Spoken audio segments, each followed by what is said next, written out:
and 12 legions of angels? But how then should the scriptures be fulfilled, that it must be so? At that hour, Jesus said to the crowds, "Have you come out as against a robber with swords and clubs to capture me? Day after day I sat in the temple teaching, and you did not seize me. But all this has taken place, that the scriptures of the prophets might be fulfilled."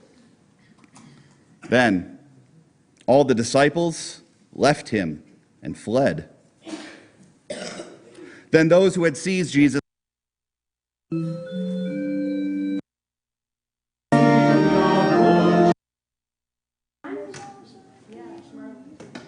don't lay your trombone down like that and set it like this.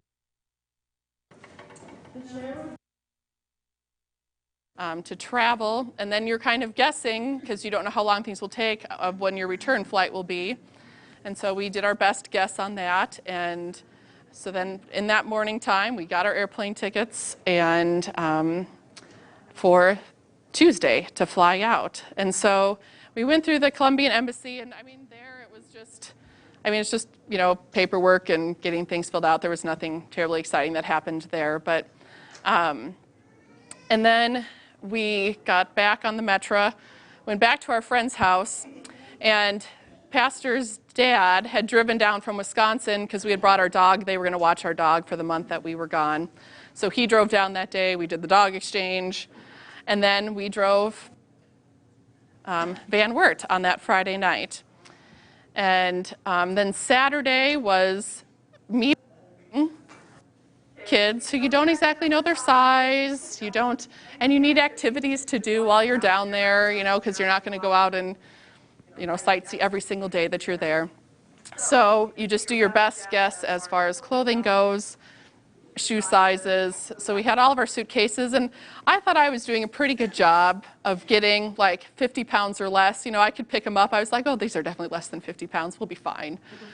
We were not so fine, but that was okay. And then he was planning just getting everything ready for the 140th celebration of the church on Sunday.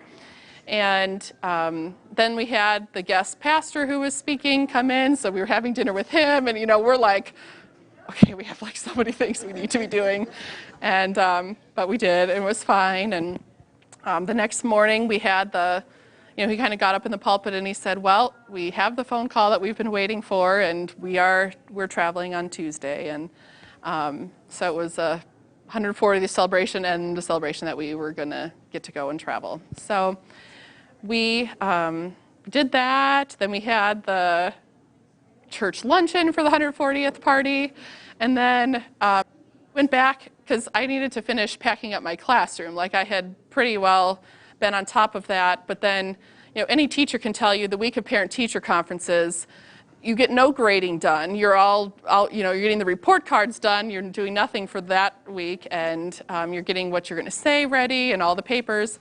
And so I had a pile of papers that I had to grade. And so a couple of friends came in, and we sat there, and they graded papers. I packed up my classroom. He was taking the pastor back to the airport, and but just everybody pitched in so that we could have everything done and ready to go. I don't know if I know how to. So Friday to the embassy. So that's in the Colombian embassy. I forgot he put these in here. So that's the Colombian. And then all in that area, they have a flag that's in that building. And so the Colombian is the yellow with the blue and the red, because we're finally going to go to that. So, and then, everything, it was all packed and ready to go. So there we go. So then, Monday then, I taught my last day of school, and so they had a little party, and then he met me at school with the van loaded with all of our suitcases. And we drove then to Chicago, because that was where we were flying out of, and we stayed at our friend's house. And they had a bin that we left at their house of winter clothing, because in Colombia that's not really a necessary item, and we knew it was going to be December and there would be winter and cold and everything like that. So we drove back to Chicago Monday night because we had an early morning flight on Tuesday to drive to Chicago. And we got to the airport, and this was back in the day where you did get a few items for free. You know, you had some checked baggage that, you know, you got for free. Except I apparently was like really strong that weekend, and my impression of 50 pounds was not very accurate. All the adrenaline going, right? Yep. And so we get up there, and every bag was overweight. And the lady goes, "This is going to be like $1,200. And so I put on my best, like, okay, we're going to Columbia. I told her the story. And she was like, okay, I'm a mom of 5. I can't give you this for free because the people downstairs, like the baggage people, will get really mad at me. So she, you know, worked a little magic and got it down to a price where we were like, okay, we can't buy all this stuff there for that. So It was to the point where we were wondering, should we buy Kurt and Sandy airplane tickets to come with us? 'Cause, you know, airplane ticket was $400, and then we'd get like 4 extra bags at that point. yeah. So But she worked us a deal, so we got a good deal, and then we flew. so there we are. There we go. There's us and our baggage. Yeah, which we would be fine on the way back because we would have other people and we could divvy out the weight. And we told my sister was going to fly down, and we told her, please bring like 2 extra bags just shoved in your bag. And so we were fine then. Going back, we had no problems. Yeah, so we fly through Memphis, and then Miami. and then out from there, and arrived in Medellin late. It was dark, and Vicky meets us and drives us into town, and we kind of see over the top of the city of Medellin because you're coming in from the mountains out on the other side of the valley, and you come in, there's just all these lights, and as we were landing, we saw all these sort of like lit glowworms, these huge, sort of things extending across the landscape. We were like, what is all that? She said, greenhouses. Greenhouses. If you buy cut flowers here in the States, 90% of them came from Colombia in those greenhouses, because it's just always the right temperature. And so that was pretty cool to see that. And so we get to our hotel, get checked in, and we're just sort of waiting, wondering what the next day will hold for us. Vicky told us, Vicky was kind of our guide and our interpreter while we were down there. And she had told us, we asked, like, what are the girls like? Because she does a lot of work at the orphanage itself. And she said, it seems like they're actually very peaceful. Like they don't have a lot of, anxiety or anything like that. So we were like, okay, and we're like anxious, but Yeah, we're freaking out. But they're in good shape. Yeah. So, Yeah. freaking out? Yeah, that was. Well, us, yeah. So then Wednesday morning, we get up, and Vicky takes us into the, there we go, that's why it was so loud. Now we got it. So we get to the orphanage, and Vicky is on your right there, with the dark curly hair. And then the gal in the center is one of the administrators at the orphanage, and lots of paperwork to fill out because we're taking custody of the girls that morning. So from Thursday until Wednesday, we went from waiting and not knowing when it could possibly happen to we're together. It was just a total whirlwind. She told you about our quick trip to Chicago, and then airplanes, and boom, here we are. So we're filling out some paperwork, and you can see some pictures of the girls there from Halloween that were recently taken. And so we're filling out the paperwork, and we're just talking, and we're just waiting. And then all of a sudden, from across the street, I look out, and I see this picture. I see this this scene, and see that's Mariolita, and there's the 5 girls. So we were in a building across the street, and they had to cross the street to get over to where we are. And I looked out there, and I just kind of caught my breath, and they're real. You know, they're not just they're not just two-dimensional. You can only see pictures of them. Right. How much time had you, Go ahead. how much time had you spent with them before this? Zero. None. 0? Yeah. This is the first time we've seen them in person. First time they've seen us in person. Before this, it's all been just photographs, just pictures. I have the. Oh yeah.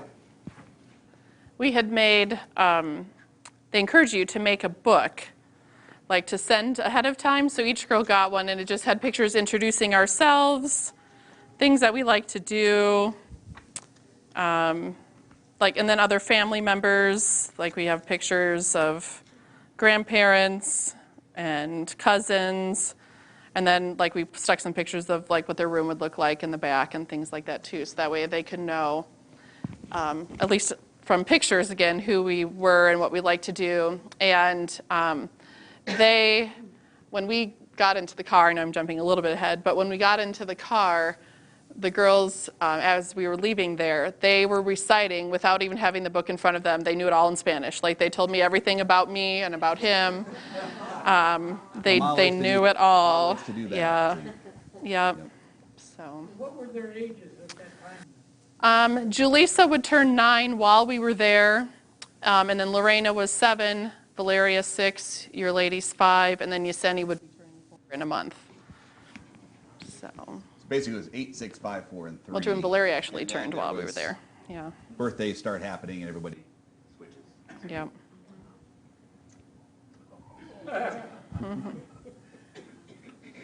They had done up their hair with ribbons and some beads and buttons and just sort of really, you know, kind of neat decorations. You didn't have any gray hair at that point either. Hey, you're right. Look at that. A student in my class had brought me a cross necklace for each girl. And so that's what we were doing there, was giving them their necklaces. And then you can see there's like a little pillow in Yesenia's arm there. And it was her aunt. It was like Deb Zexer taught with me, and then her husband was pastor at the Lutheran church where I was at the Lutheran school. And her aunt like stitched pillows with their names in them so we could give those to them also at that point in time.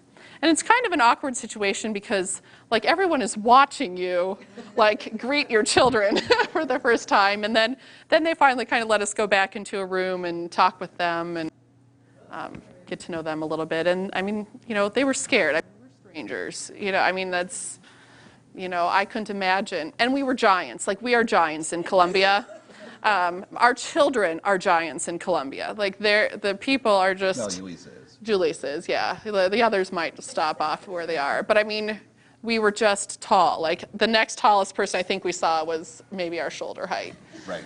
And so, you know, we just looked big, and, you know, we were strangers and new, and you know, we said we couldn't imagine like how they were feeling at that moment because, like it or not, this is who, you know, your parents are going to be. And we said at least, you know, they kind of had each other, because there was another boy who we ran into a couple of times, and he was adopted, you know, alone, going to Italy with his family, and so it's definitely it's a hard, yeah.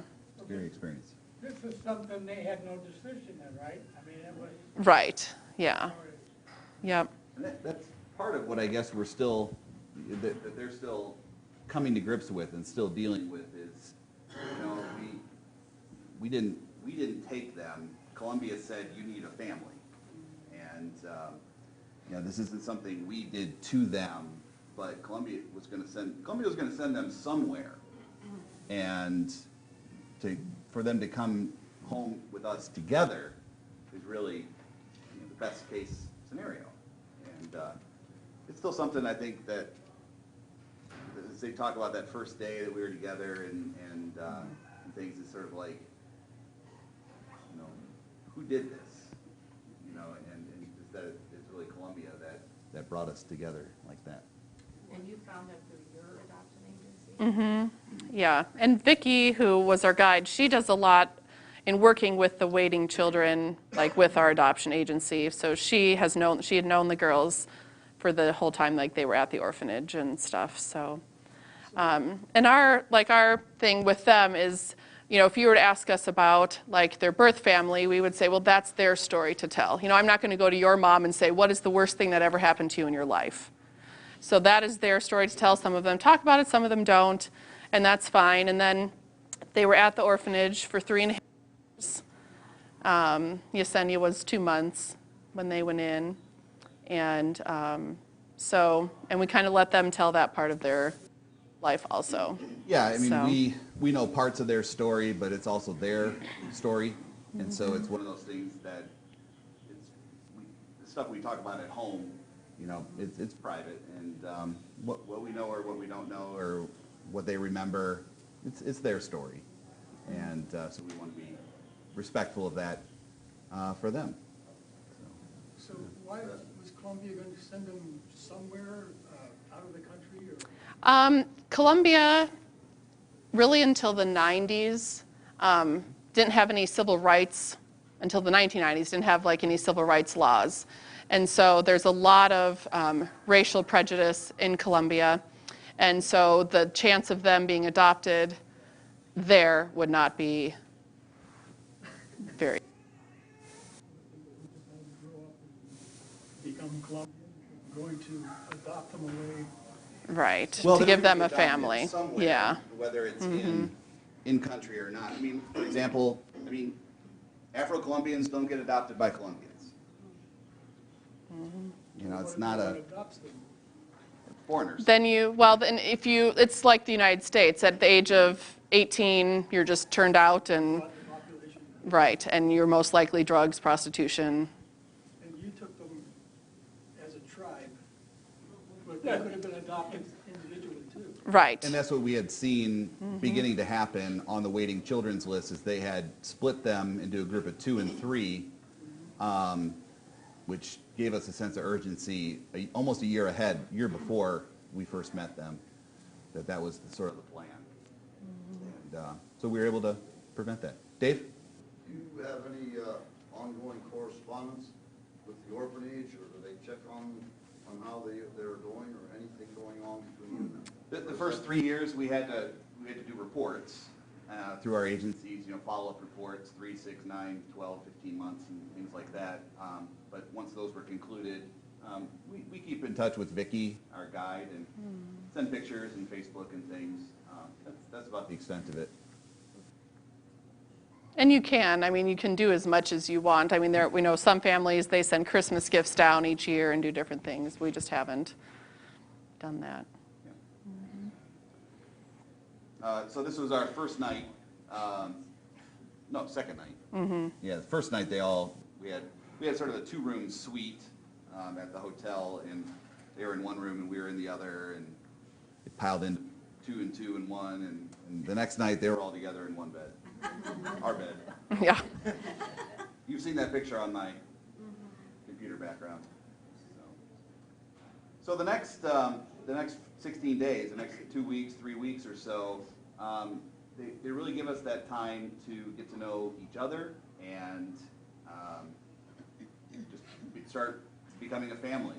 Vicki arranges trips, day trips, little adventures and things for us, and then she'll give us a couple days just on our own, where we can be in our apartment and we can go to the mall or out to eat or whatever we want. She gives us that space, but if we need her, she's available to us. And so that's really what we spend the next 3 weeks and 6 years working to become.